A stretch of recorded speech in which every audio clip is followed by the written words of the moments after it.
Hello and welcome to the channel. I have an exciting video for you today. We just got back from Moab, Utah. We spent a few days in Arches National Park and one day doing a ton of stuff outside of the national park. So I have tips galore for you today. The last one is a banger and could save you several $100s. So I suggest you listen till the end. The park pass. For a single person, it is $15. However, obviously you're entering in a vehicle most likely. That is $30 per day. Now we lucked out and my father-in-law already has an America the Beautiful park pass because they're going around and visiting a couple other places. They were in Colorado last year visiting us and went somewhere else after. And then they went to Arches and we were able to join them. And then after that, they went on to Zion. So they're getting their money's worth from this pass. That is $80 a year. So if you're entering more than one state park or more than one day, honestly, just go for that. You're going to get your money's worth in the end. However, technically the park is open 24/7. The booths are manned. I'm pretty sure it was 8 to 4:30. I know it ends at 4:30. And if you go after that or before that, you have free entry. And we saw as we were leaving town the last day, even in the dark, people were driving up so they could watch the sunrise from an amazing viewpoint. And I think that is genius.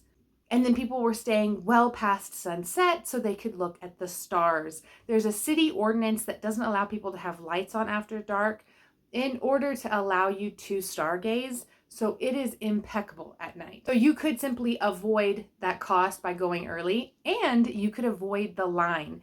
The line of cars leading into Arches can easily take an hour to get through, if not more. Add to that the time it took to get from your hotel or your Airbnb to the line, waiting in the line, and then driving up the mountain into the state park to the trail you're looking for. I think the longest we spent in the car from the Airbnb to the trailhead was an hour and 20 minutes, but oftentimes it was shorter than that. I do think that's good to know though, so that you're prepared, especially if you were bringing kids with you.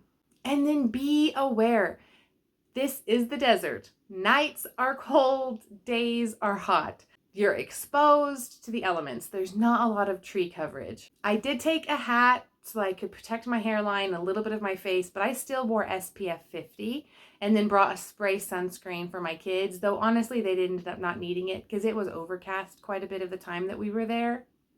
And they also will recommend how much water to bring on certain trails. I know for the Delicate Arch, they're very insistent about it because it's a 3-mile hike.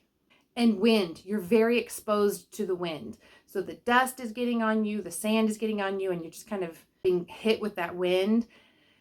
For us, because it was already overcast, it made it feel cooler in some instances. But honestly, once you got moving, it was still very comfortable. I could absolutely see this being a scorcher in the summer. So maybe plan your trip for the spring. I thought we had planned ours perfectly. Thank you to my in-laws for picking when we were going. So take something for the sun and bring water. Also, if you're going to be there early in the morning or late at night, bring layers because the desert gets cold. And speaking of the trails, okay, I'm a trail runner. I spend a lot of time on the trails. I am 95% sure all of those trails undershoot the distance. I'm pretty sure they're longer than they say they are. So go into it knowing that it might be longer. And I don't know if that's because we maybe kept going off trail and didn't know it, or if it's truly because they're not marked well. Just mentally prepare for it to be a little bit longer. My absolute favorite trail was the Park Avenue Trail. If you start at the official trailhead and go to the end, it is an out and back. So 1 mile out, 1 mile back. The entire way back is uphill. We did there and back with our children. If I had to do it over again, I would probably have waited at the end, let my husband run back, get the car, and come pick us up, because the other mile uphill really tuckered out my kids and they ended up being done for the day.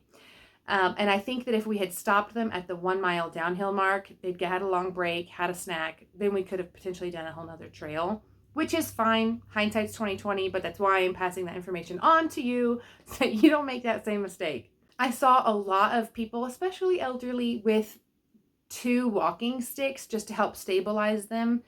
I do like those, but honestly, if you have a disability, this might not be the trail for you. I would perhaps stick to, there is one specific trail that's marked handicap accessible, and there are plenty of viewpoints. So there's still so much for you to see, and nature is literally all around you the whole time you're in Moab. You're not going to miss out, even if you can't walk to some of these further arches. My second favorite trail, and honestly, this might have been my favorite, was the Broken Arch.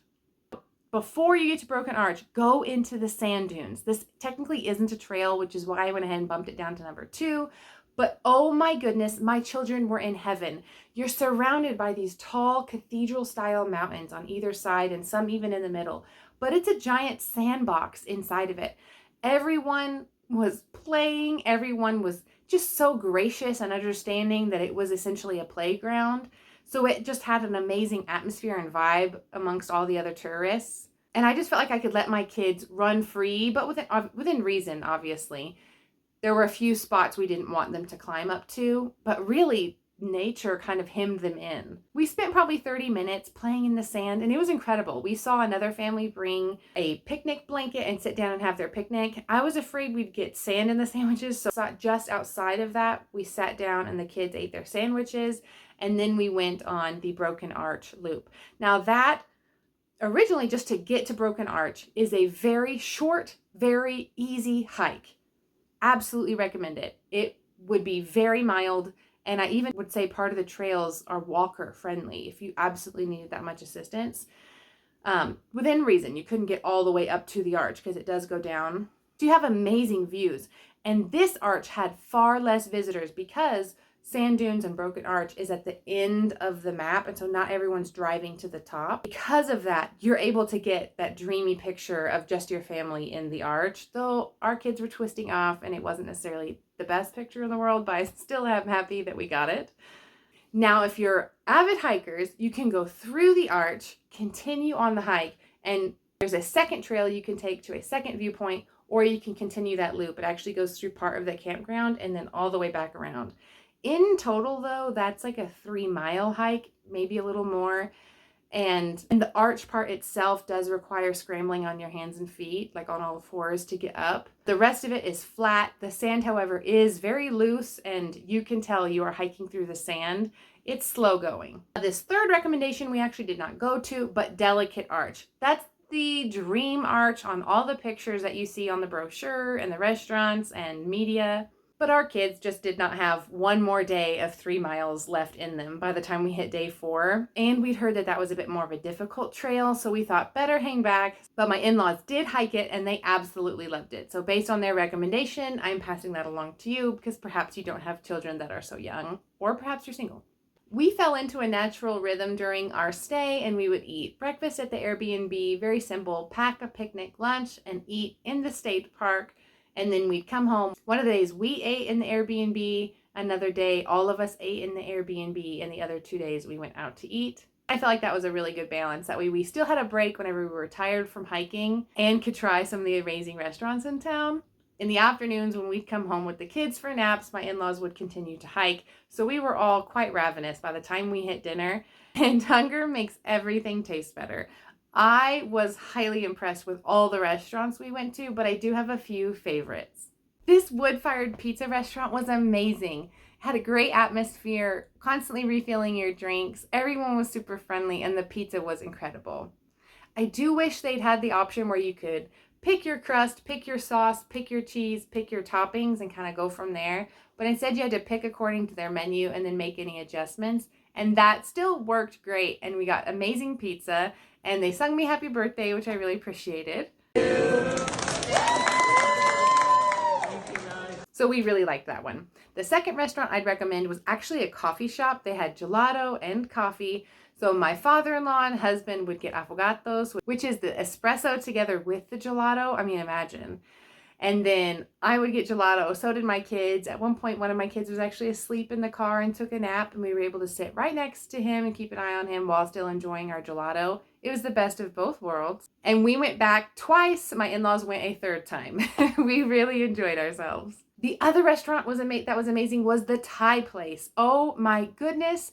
They had amazing garnishes, beautiful food. It was absolutely gorgeous and delicious. I lived in Cambodia for 5 years and then in Central Asia for another 3. So I feel like I have good standards, and it hit the mark. This food was incredible. Lastly, Mediterranean. If you like gyros and shawarmas and all those types of platters, this place was incredible. We got to talk a little bit with the waitress, and she was very kind and gracious to our kids. And the staff was amazing and so attentive. They just heard my fork drop and came running across the restaurant. And in the end, we ended up not needing it because we had something else on the table, so I didn't take them up on it. But I was still amazed that they just brought it to me on the assumption that I would want that, and I really appreciated it. Now, because this is a tourist town, all the restaurants are expensive. That's kind of why we balanced eating out with eating in, as well as just you get more of a family experience when you eat in a home together. So we really enjoyed that. Now, Airbnb versus hotel. That's a decision for everyone to make for themselves. Personally, I'm a hotel person because I really like hotel breakfast. I'm a sucker for a waffle.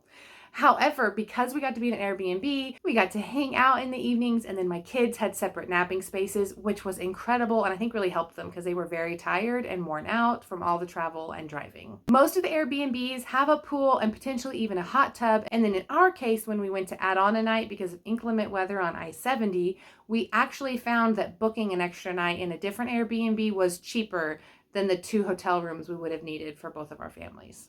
Now, if you're looking for ideas on what to eat in the Airbnb, in my last video on what we packed, I went through the menu and showed you all the food before I'd packed it, and that might help you out as you make your lists.